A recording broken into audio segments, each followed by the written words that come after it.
Squiz Kids acknowledges the traditional owners of the lands on which we podcast, the Turrbal and Gadigal people. Squiz Kids! It's your daily news fix. Fun, free, fresh.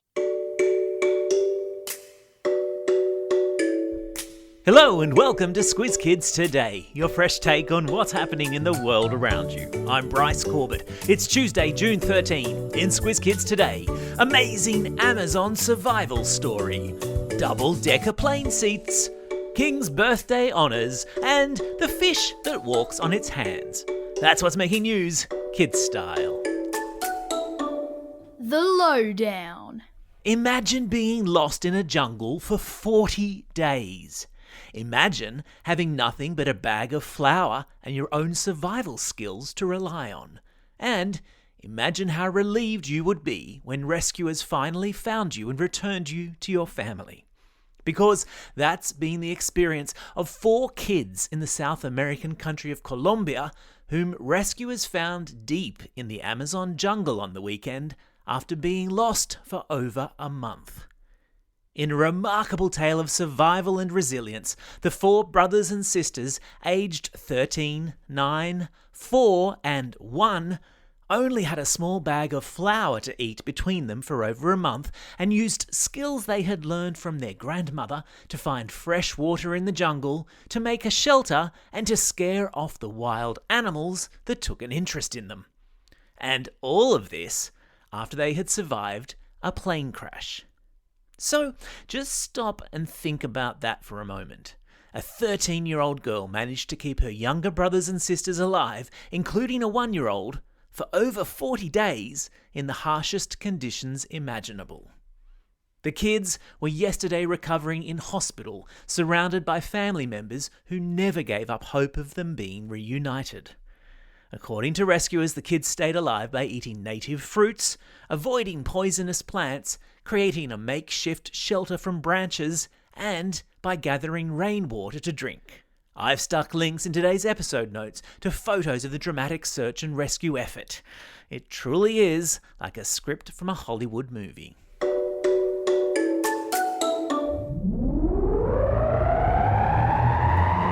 Spin the globe. Each day we give the world globe a spin and find a news story from wherever it stops. And today we've landed in Hamburg, in Germany, where some big wigs from the world's biggest airlines have gathered together to take a look at new designs for the inside of aircraft, including double-decker airline seating.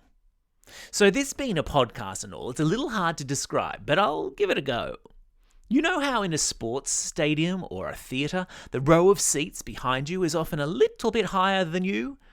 Well, it's like that, except that the third row back will be on ground level again, so that the bottoms of the people in front of you will be right at the height of your head. Yep. The passengers on the bottom row would have their feet stretched out straight under the chair in front of them. I've stuck a link in your episode notes so you can take a look. With your face so close to someone else's bum, let's just hope the airlines take beans off the menu.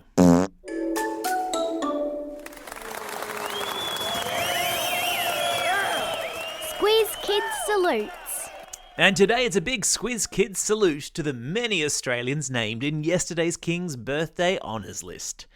Doctors, entertainers, artists, sports people, business people, engineers and community workers. So many people from so many walks of life were yesterday awarded something called an Order of Australia, recognising the excellent work they have done in their respective fields in their respective communities. It's something that happens every year at this time, on the June public holiday set aside in the Aussie calendar for the King's birthday, or up until recently for the Queen's birthday.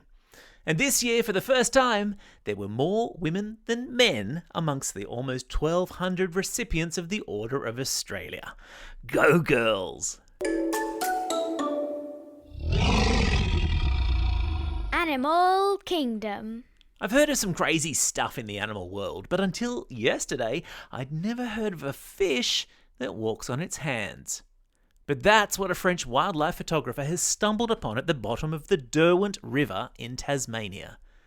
The spotted handfish, as it's called, is extremely rare. There are believed to only be about 3,000 in the world.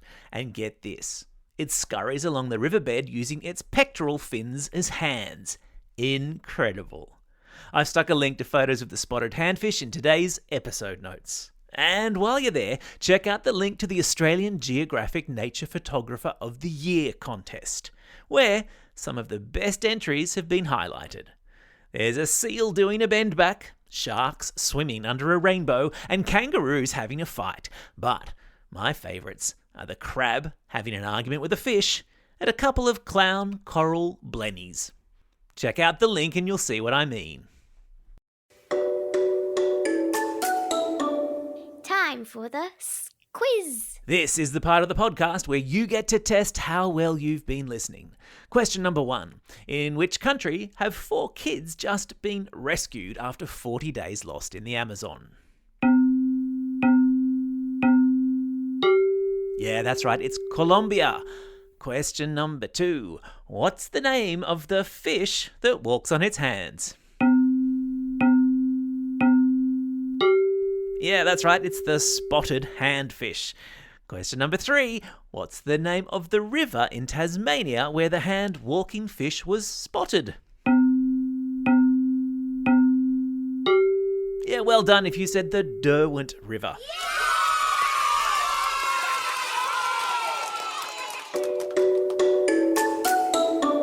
Shout-outs. It's June 13.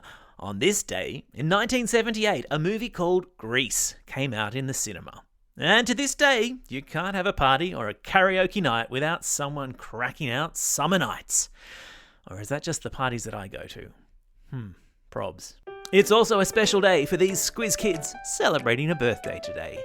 Lucy from Christie's Beach, Sam from Shoreham, Tanner from Cannon Hill, Annabelle from Herberton, Daniel from Baldwin North, Chloe from Cairns, Luke from Cheltenham, Eric from Ferguson Valley, Charles from Carlingford, Stephen from Ivanhoe, Hopi from Gubby Gubby Country, Isabella from Forest Lake, and Ayrton, who's listening all the way over there in Dubai. And belated birthday shout-outs to all those Squiz Kids who celebrated a birthday yesterday on the public holiday. Shaheen from Adelaide, Denzel from Andrews Farm, Alessia from Altona Meadows, Emma from Forest Lake, Oliver from Wanturna, Inara from Oakley, Monique from Jerilderie, Chloe from Currumbin, Ruby from Barossa Valley, Kobe from Penrith, Ali from Sydney, Georgina from Gladstone, Emily from Cannon Hill, and Samantha, Marco and Lucy, all from New South Wales. And today's classroom shout-outs go to Mrs. Bland's class at Newmarket State School, Class 45G and Mr. Caddy at Morisset Public School, the Year 5 students at the Lady of the Nativity Primary School in Lawson, and finally, to Classes 4T and 4C with Miss T and Mrs. Thomas at Henschke Primary School in Wagga Wagga. Don't forget, if you've got a birthday coming up and you want a shout out, or if you're after a classroom shout out, drop us a line at squizkids@thesquiz.com.au or fill out the form on our website. Well, that's all we have time for. Thanks for listening to Squiz Kids today. We'll be back again tomorrow. In the meantime, get out there and have a most excellent day. Over and out.